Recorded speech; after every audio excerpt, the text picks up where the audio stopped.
하나님께서는 이 가나안 땅에 들어가기 전에 이 모세를 통해서 이 광야의 이 세대와 다시 언약을 맺으십니다. 지난 40년 동안 시내산에서 주신 그 율법의 말씀에 순종하면서 이 복을 누릴 때도 있었고, 또 불순종하면서 이스라엘 백성들은 이 하나님 앞에 또 심판을 받고 징계를 받는 그러한 경험적 지식을 쌓게 됐습니다. 이제는 모세는 가나안 땅에 이스라엘 백성들을 이끌고 직접 들어갈 수는 없지만, 이 여호수아가 이끄는 이스라엘 백성들의 이 가나안 땅 입성을 앞두고 이 하나님과의 언약을 갱신하고 있습니다. 이 모세가 전달자로서 하나님의 언약의 말씀을 증거하고 있습니다. 이 모세는 먼저 출애굽 이후에 요단 동편에 이르기까지 하나님께서 지금까지 이스라엘 백성들에게 베풀어 주신 구원의 역사를 다시 한번 회고합니다. 그리고 하나님의 말씀을 지키고 또 준행함으로 하나님의 언약을 다시 한번 갱신하고 있습니다. 1절의 말씀입니다. 호렙에서 이스라엘 자손과 세우신 언약 외에 여호와께서 모세에게 명령하여 모압 땅에서 그들과 세우신 언약의 말씀은 이러하니라. 이렇게 1절 말씀처럼 호렙산 또는 이 시내산의 산이라 불리는 이 곳에서 하나님께서 모세를 통해 이스라엘에게 율법을 주셨습니다. 언약을 맺으셨습니다. 이제 광야 시대가 끝나게 되고 이스라엘 백성들은 가나안 땅 입성을 앞두고 있습니다. 유목민으로서 떠돌아다니는 광야의 삶을 마치고 이제는 가나안 땅에 들어가서 대적들과 함께 싸우면서 땅을 차지하고 그 땅에 정착하여 뿌리를 내리고 살아야 하는 삶의 변화를 갖게 된 것입니다. 그리고 광야 1세대는 광야에서 이제 죽음을 맞이하게 되지만, 이제 광야 2세대 새로운 세대가 가나안 땅에 입성을 하게 되는 것입니다. 이스라엘 백성들은 광야에서 이동하는 삶을 마치고 이제는 가나안 땅에 정착하는 삶의 변화를 맞이하게 된 것입니다. 그리고 시내산에서 모세에게 또 율법을 받고 언약을 맺었던 그 광야 1세대는 지나가고 새로운 세대 광야 2세대가 가나안 땅에 들어가게 된 것입니다. 가나안 땅에는 이미 가나안 족속들이 땅에 가득했습니다. 이미 그들은 가나안 땅에서 신을 섬기면서 우상 숭배자로 살아가고 있는 이방 민족들이었습니다. 어떻게 하면 이들에게 이 광야의 이 세대가 영향을 받지 않고 하나님의 뜻을 이루는 가운데 가나안 땅을 차지하며 이 복을 누리며 살아갈 수 있을지, 그것이 어떻게 보면 모세가 이들을 향해 갖고 있는 가장 큰 그러한 고민거리였을 것입니다. 이스라엘 백성들은 먼저 광야의 이 40년의 광야의 여정을 거쳤습니다. 이 하나님께서 그 광야 40년의 기간 동안 어떻게 은혜를 베풀어 주셨습니까? 시시때때로 놀라운 기적과 이사를 베풀어 주셨다는 것입니다. 우리는 민수기 서를 통해서 또 그 말씀을 묵상을 했고, 신명기에서는 이러한 것들을 요약해서 축약해서 고백을 하고 있습니다. 2절 말씀을 보면 이스라엘 백성들이 직접 보았다. 그리고 3절 말씀에서도 눈으로 보았다라고 말씀을 하고 있습니다. 하나님의 말씀에 순종했을 때 대적들을 물리쳐 주시고 복을 누렸던 경험을 했고 직접 보았다는 것입니다. 그리고 불순종했을 때 또 하나님의 징계를 받는 것 또한 그들을 목격하고 눈으로 보았다는 것입니다.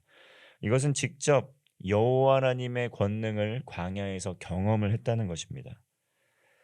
이 출애굽 광야 1세대는 시내산 율법을 통해서 언약을 맺으셨는데, 이제 하나님께서는 이 광야 2세대 직접 보기는 했지만 이 광야 2세대와 언약을 직접 맺으시지 않으셨기 때문에 새로운 세대와 언약을 맺고 그 언약을 갱신하게 됩니다. 4절의 말씀입니다. 그러나 깨닫는 마음과 보는 눈과 듣는 귀는 오늘까지 여호와께서 너희에게 주지 아니하셨느니라. 이 깨닫는 마음, 보는 눈, 듣는 귀, 이처럼 새로운 세대와 언약을 맺으시면서 새로운 말씀을 주시지 않았다라는 말씀을 뜻하고 있는 것입니다. 그래서 지난 삶을 돌아보게 될 때 하나님께서 아직까지 인도해 주시긴 했지만 아직까지 율법을 통해서 깨닫는 마음을, 또 보는 눈을, 들을 수 있는 귀를 온전하게 언약을 맺음으로 체결함으로 아직까지 하지는 않으셨다. 광야 2세대에게 이렇게 말씀하고 있는 것입니다. 그래서 이제 다시 볼 수 있는 눈과 들을 수 있는 귀와 또 깨닫는 마음을 가질 수 있도록 언약을 체결함에 있어서 과거를 회고하는 것입니다. 한번 지난 삶을 회고할 때 부족한 것이 있었는지 먼저 질문을 하고 있습니다. 5절의 말씀입니다. 주께서 40년 동안 너희를 광야에서 인도하셨거니와 너희 몸이 옷이 낡아지지 아니하였고 너희 발의 신이 헤어지지 아니하였으며, 하나님께서는 이스라엘 백성들을 지난 40년 동안 광야에서 인도하셨는데 그때까지 그들의 몸의 옷이 낡아지지 않았습니다. 신이 닳아 없어지지 않았습니다. 그리고 하나님께서 먹이시고 입히시고 인도하셨기 때문에 아무런 부족함이 없었다는 것입니다. 6절 말씀을 보면 이 광야의 시기에 떡을 먹을 수도 없고 포도주나 독주도 마시지 못하고 오직 하나님께서 주시는 양식 만나와 메추라기만 먹고 살지 않았습니까? 그 가운데 불평불만도 있었고 또 이집트의 생활을 또 그리면서 또 이집트 생활을 좀 그리워하면서 하나님 앞에 불평불만을 하기도 했습니다.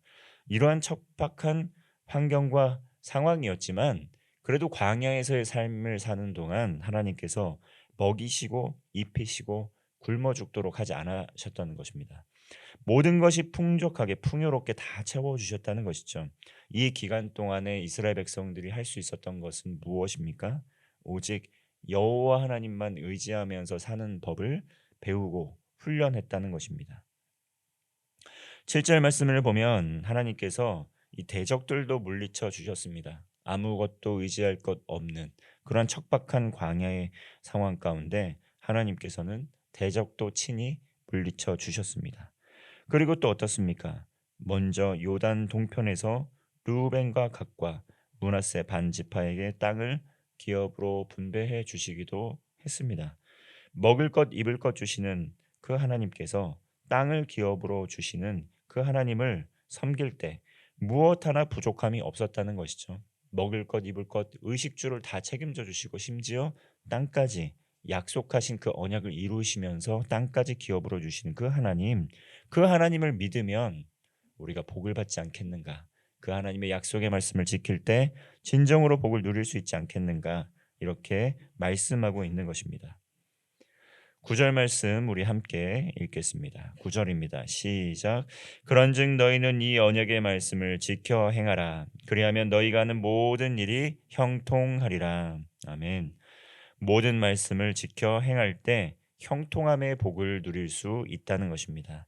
하나님께서 말씀을 주시고 말씀에 순종하는 삶을 살도록 그 부르시는 목적은 무엇입니까? 이것은 우리가 거추장스럽게 또 힘들게 어렵게 또 저주 가운데 살아가도록 하는 것이 절대 아니라는 것입니다.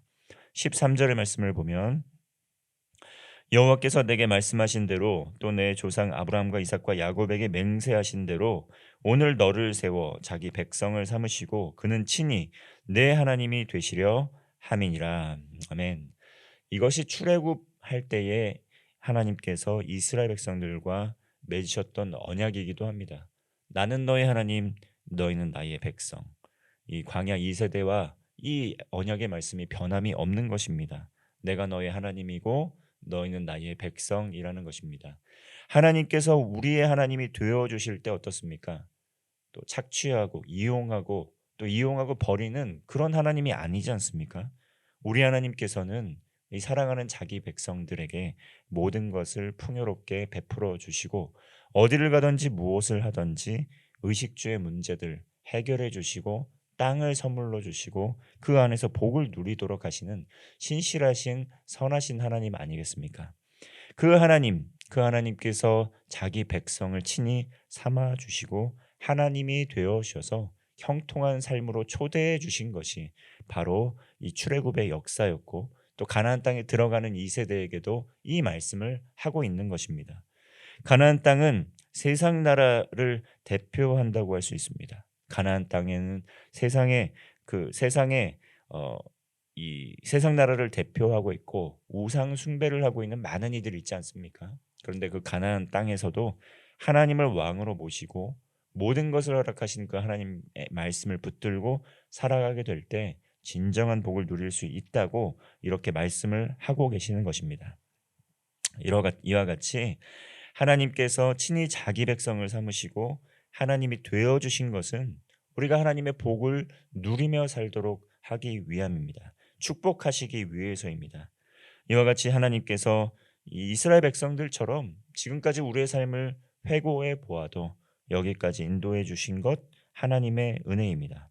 먹는 것, 입는 것, 또 살아가는 것 모든 것이 하나님께서 베풀어 주신 은혜임을 우리 그리스도인들은 기억을 해야 합니다. 또한 하나님께 순종하며 믿음으로 살아가게 될 때 그 어느 것 하나 부족함이 없는 삶을 산다는 것 또한 확신하며 살아가야 합니다. 신실하신 하나님께서 오늘도 말씀의 자리, 언약의 자리에 우리를 초대하십니다. 자기 백성을 삼으시고 인도하시고 하나님의 나라의 약속과 구원의 복을 우리에게 주셨습니다. 혼란하고 정함이 없는 세상입니다. 이 세대를 살아가는 가운데 정말 이 세대를 본받지 않고 정말 우리가 깨어 있으므로 마음을 새롭게 함으로 하나님의 말씀을 듣고 읽고 우리의 삶에서 지키고 행함으로 말미암아 하나님께서 허락하여 주시는 풍성한 복을 누리는 성도의 삶 사시기를 바랍니다. 기도하겠습니다. 살아계신 하나님 아버지, 지금까지 지내온 것 모든 것이 하나님의 은혜임을 고백합니다. 먹이시고 입히시고 살아갈 수 있도록 은혜를 베풀어 주신 하나님, 삶의 터전을 허락하여 주시고 모든 풍성함을 누릴 수 있도록 인도해 주신 하나님, 그 하나님을 찬양하고 감사와 영광을 올려드립니다. 주님께서 주신 언약의 말씀, 그 약속의 말씀을 믿음으로 순종함으로 오늘 이스라엘 백성들과 다시 언약을 갱신하는 그런 하나님의 말씀처럼 오늘도 주님의 말씀을 우리의 가슴에 다시 한번 새기고 갱신하며 하나님께서 주시는 풍성한 복을 누리는 성도의 삶 되게 하여 주옵소서. 예수님의 이름으로 기도합니다. 아멘.